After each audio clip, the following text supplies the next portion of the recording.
Mdzina la Atate ndi la Mwana ndi la Mzimu Woyera. Amen.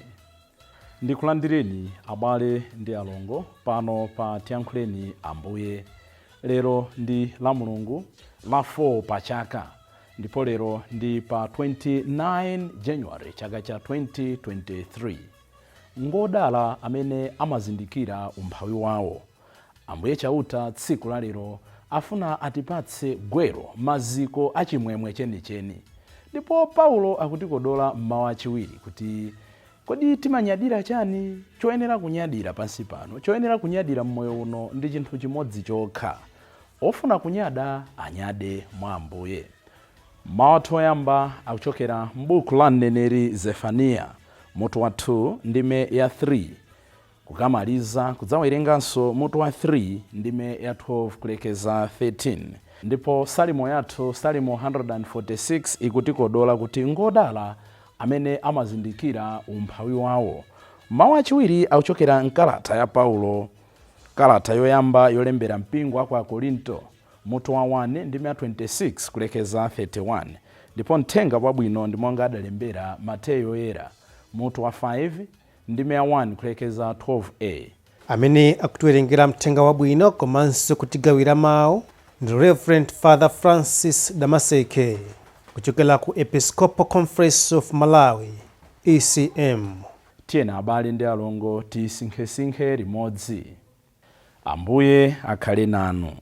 Mawu mu mthenga wabwino monga adalembera Mateyu Oyera. Ulemu kwa inu Ambuye. Mutu wa 5 ndime ya 1 kulekeza 12a. Yesu poona chikhamu cha anthu chija adakwera phiri. Iye adakhala pansi, ophunzira ake adantsatira pomwepo. Kenaka adayamba kuwaphunzitsa adati, ngodala anthu amene ali osauka mu mtima mwawo, pakuti ufumu wakumwamba ndi wawo. Ngodala anthu amene ali kumva chisoni, pakuti Mulungu adzawasangalatsa. Ngodala anthu amene ali ofatsa, pakuti Mulungu adzawapatsa dziko lapansi kuti likhale lawo. Ngodala anthu amene ali kumva njala ndi ludzu lofuna chilungamo, pakuti Mulungu adzakwaniritsa zosowa zawo. Ngodala anthu ochitira anzawo chifundo, pakuti iwonso adzawachitira chifundo. Ngodala anthu oyera mtima, pakuti adzaona Mulungu. Ngodala anthu odzetsa mtendere, pakuti Mulungu adzawatcha ana ake. Ngodala anthu ozunzika chifukwa chakuchita chilungamo, pakuti ufumu wakumwamba ndi wawo.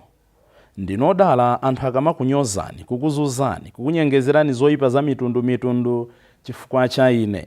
Sangalalani, kondwerani, mphotho yanu ndi yayikulu kumwamba. Mthenga wa Ambuye. Ulemu kwa inu Ambuye Yesu Kristo. Abale ndi alongo, lero Lamulungu la 4 Pachaka, Ambuye Yesu akupereka tima, foundation ya chimwemwe, foundation ya mtendere, foundation imene imapereka zosangalatsa mmoyo uno. Ndipo tikuona kuti Ambuye Yesu atachiritsa anthu ambirimbiri. Ambuye Yesu atathandiza anthu muzosoweka zawo zosiyanasiyana, sakungoyimira powathandiza chabe ayi, akuwaphunzitsanso. Tizikhala ndi chidwi kuphunzira mawu a Mulungu, tizikhala ndi chidwi kumvetsa mawu a Mulungu, tizikhala ndi chidwi kuti mawu a Mulungu tikamvetsa nafenso tatsanyulire ena.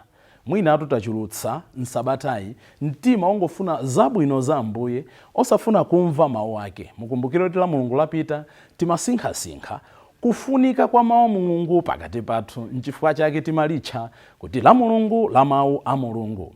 Kufika muzophunzitsa za sabata ino, Ambuye pamene akuwaphunzitsa anthu aja, zimene zimangotchulidwa kuti zophunzitsa za paphiri paja, akupereka kuti mtendere monga ndanenera tingaupeze bwanji.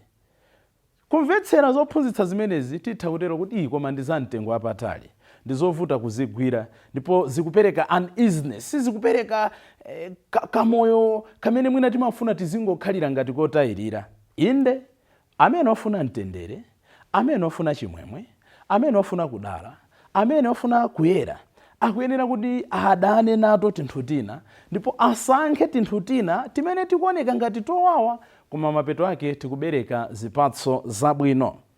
chimene akufuna Ambuye Yesu ndi zophunzitsa izi, afuna kuti pa Chingereza amati tipange probe our conscience, tisuzumirenso mkati mwathu ndi kuona kuti ndi zinthu ziti zimene ine ndimuona ngati chimwemwe, ndi zinthu ziti zimene ndimuona ngati mtendere, ndi zinthu ziti zimene ndimuona ngati kudala, ndi zinthu ziti zimene ndimuona ngati zikundipatsa ine kudzinga mkatikatimo, koma zisali izo ayi. Sakungoyimira pomwepo, akufuna tikang'ana choncho, tikasuzumira mkatikati mwathumo, nde tiyike maziko enieni, tisankhe zinthu zenizeni zimene zili zofunikira. N'chifukwa chake akuyamba kunena kuti akukumba foundation pa zonse zimene zingabweretse mtendere. Choyambirira katiwerenga mthenga wa Luka, katiwerenga mthenga wa Mateyo, mukuona kuti pa zonse chimene amayambirira Ambuye Yesu, chimene akuyambirira Ambuye Yesu, chimene akutikumbutsa tsiku la lero, ngodala amene ali osauka mu mtima.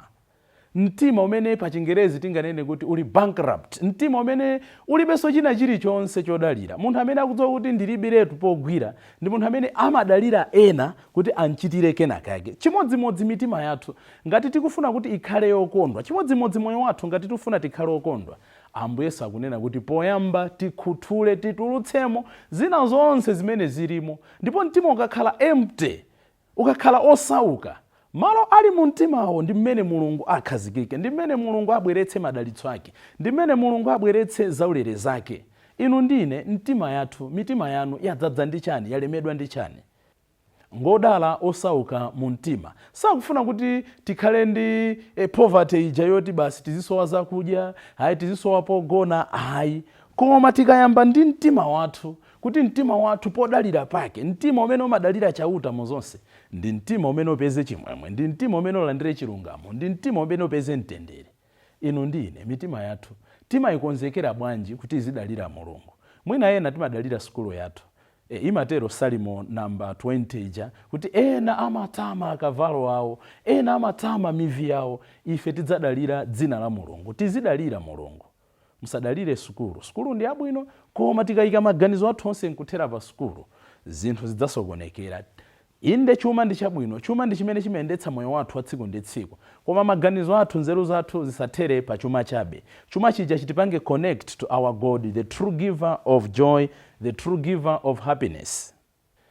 Then katikatimo afotokoza zinthu zambiri zimene zimapereka chimwemwe, zimene zimapereka mtendere. Kuzimvetsera zinthu izi mwina ena atoti koma ndi zimene zinzapatali, nanga munthu ukhalire kulira, koma akunena kuti ngodala iwo amene akusautsidwa chifukwa chofuna kudzetsa chilungamo. Muthu okhala ndi chuma, muthu okhala nazo zambiri, koma mkatikati mwanumo mmayesetsa kudzetsa chilungamo. Kulikonso kukhala osauka koma wankhaza, kulikonso kukhala ovutika koma osapereka chimwemwe kwa anthu ena. Nkusauka kwanu, nkuchita bwino kwanu, matenda mwanu, mukhale kuti Mulungu ndi amene akuyendetsa moyo wanu. Moja amanenera Ignacio wa Loyola, we should be able to find God in everything, God in all things and all things in God. Zinthu zonse tizizipeza mwa Mulungu, ndipo Mulungu amapezeka mu zinthu zonse. Zili ndinu, zili ndine, zili ndife kupanga chisankho kuti Mulungu yotimpeza malotani. Nchifukwa chake mawu athu aja oyamba akukodola anthu amayiko osiyanasiyana, akutchula anthu aku Ethiopia, anthu amayiko achikunja, kuti mumfunefune Mulungu ndipo iye amapezeka kwa iwo amene akumusaka. Chimene akutiphunzitsa Ambuye Yesu tsono ndi mthenga wabwino nchonena kuti chimwemwe, mtendere zimayenderana ndi pamalo pamene mwina tikuganiza kuti singapezeke mtendere, sipangapezeke chimwemwe. Zikufeka ngati kudzitsutsa koma ndezoona zake. Chimwemwe chitha kupezeka pa matenda, ngati matenda awo tiyenda nawo ndi Ambuye. Chimwemwe chitha kupezeka mu nthawi imene tili pa usiwa, ngati mu usiwamo tikuyenda ndi Ambuye. Chimwemwe sichingapezeke ngati tili ndi ndalama, koma ndalamamo mulibe Ambuye. Chimwemwe sichingapezeke ngakhale takhala ndi zakudya zambiri, ngati muzakudyamo mulibe Ambuye. Ndinodala amene mmasakasaka Mulungu mu zonse. Komatu Ambuye Yesu sakungoyimira pophunzitsa pokhapo ayi. Afuna atuonetse mmene moyo wathu wa tsiku ndi tsiku kuyeneranso kukhalira. Tikaliyang'ana dziko lathu limakhala ngati likutiuza kuti malingana ndi mmene ambiri timakhalira, kuti upambane, kuti uchite bwino, ukhale kupondereza ena, kuti uchite bwino ukhale kuti ena ukwaonera pansi, kuti uchite bwino utenge zina zimene zinali za ena. Koma Ambuye Yesu akutiphunzitsa kukhala ndi life imene amati life of detachment. tiphunzire kukana zina, tiphunzire kulepa zina, tiphunzire kulewa zina, ndi cholinga chonena kuti tikazitaya zimene zija Ambuye ayikemo zabwino mwa ife. Abale ndi alongo, lero la Mulungu la folo, Ambuye Yesu potiphunzitsa izi sakungofuna tiyime ponena kuti tipeza chimwemwe titani, kuti tipeza mtendere titani, afuna tionetsenso kuti ngakhale chimwemwecho titati tichipeze mwa Ambuye, tiyembekezenso kumaseza mtanda wake. Chifukwa otumikira Ambuye as long as tili pansi pano, mavuto sadzalephera, kukhumudwitsidwa sikudzalephera. N'chifukwa chake komalizirako akunena kuti ndinunso odala ngati anthu adana nanu, ndinunso odala ngati anthu akunyozani, ndinunso odala ngati anthu akunamizirani at the expense of my name, chifukwa cha dzina langa.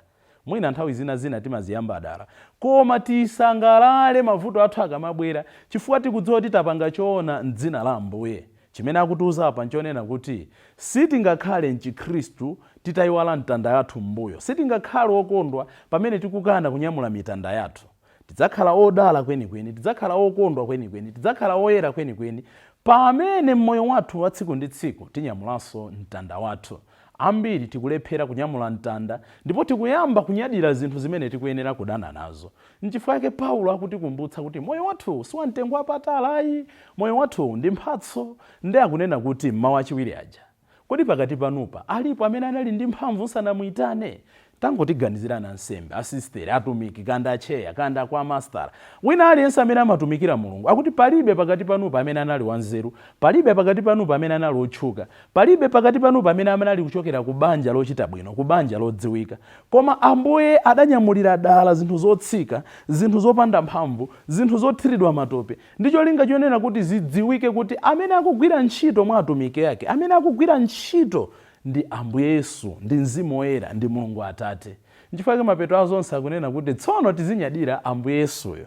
Ngati mukufuna kunyada, kusonyeza kuti kunyada kusikola kwikayi, tizinyada nditu, tizinyamwa, tiziyerekedwa, koma tiziyerekedwa mwa Ambuye, tizinyada mwa Ambuye, kunyadira za Yesu, kunyadira mpingo wake, kunyadira utumiki.